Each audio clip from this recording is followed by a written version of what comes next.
असम में नमाज खत्म करने को लेकर सियासत बढ़ती ही जा रही है। बता दें कि हेमंत बिस्वा ने कहा है इस मामले को लेकर कि नमाज ब्रेक पर फैसला सर्वसम्मति से हुआ है और नमाज के लिए अलग से 2 घंटे का ब्रेक नहीं मिलेगा। तो तेजस्वी यादव ने इस मामले को लेकर कहा था कि हेमंता सस्ती लोकप्रियता चाहते हैं, ध्रुवीकरण के लिए मुस्लिम को टारगेट कर रहे हैं। तो लगातार बयानबाजी हो रही है नमाज ब्रेक को लेकर और इस मामले को लेकर तमाम नेताओं के बयान सामने आ रहे हैं। हमारे विधायक लोगों ने निर्णय किया कि हम विधानसभा में आता हूं काम करने के लिए, हमको प्रोडक्टिविटी चाहिए, तो इसीलिए हमें शुक्रवार का दिन भी हम लोग विधानसभा करेगा, नॉन स्टॉप हम लोग विधानसभा करेगा। 2 घंटा का हमें छुट्टी नहीं चाहिए।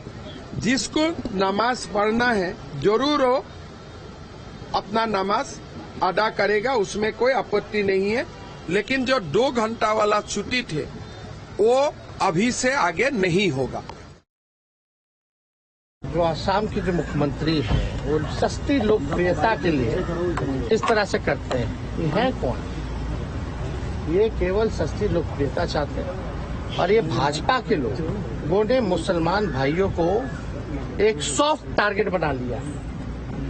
कभी वक्फ बोर्ड का आ जाता है बिल, कभी सीए एनआरसी का आ जाता है बिल।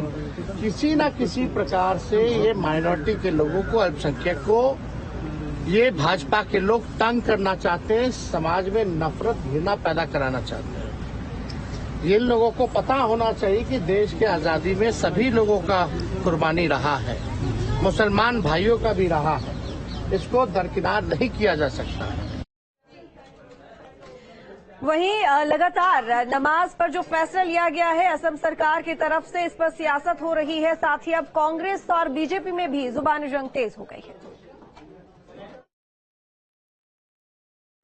इस समय तो हेमंत बिस्वा शर्मा के पास सिवाय हिंदू मुसलमान करने के लिए और कोई काम ही नहीं रह गया है।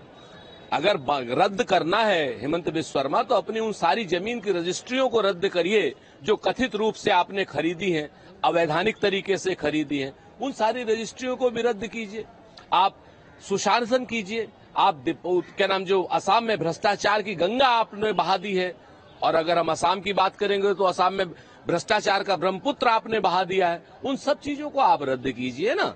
आप ये सारी चीजें रद्द करके आप सिर्फ कभी आप 3 तलाक की बात करने लगते हैं, कभी आप शरिया की बात करने लगते हैं, कभी आप मदरसे की बात करने लगते हैं, कभी आप छुट्टी की बात करने लगते हैं।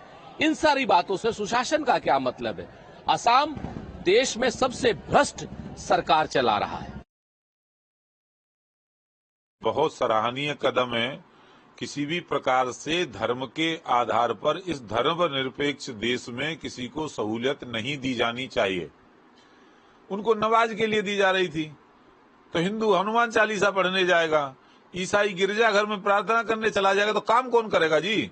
आप सरकारी तनख्वाह ले रहे हैं, सरकारी मुलाजिम है, सरकारी दफ्तर को छोड़ करके चले जाएंगे उस समय में। ये बहुत सराहनीय कदम है और ये धर्मनिरपेक्षता को बढ़ावा देगा। आपको नमाज पढ़नी है तो छुट्टी के दिन जाकर के पढ़िए, अपना सुबह पढ़िए, शाम को पढ़िए, व्यक्तिगत समय में पढ़िए। जिस समय आपको सेवा में रहना चाहिए, जिस समय आपको जनता की सेवा में काम करना चाहिए, ऑफिस में रहना चाहिए, उस समय ऑफिस छोड़ के क्यों चले जाएंगे? मैं बहुत स्वागत करूंगा इस कदम का और हेमंत बिस्वा शर्मा जी को साधुवाद दूंगा कि इस तरह के कदम आगे भी उठाते रहने चाहिए। फिलहाल न्यूज रूम लाइव में बस इतना ही। आगे देखिए ना हुए राजी, शुरू बमबाजी मेरे सहयोगी धीरेन्द्र के साथ।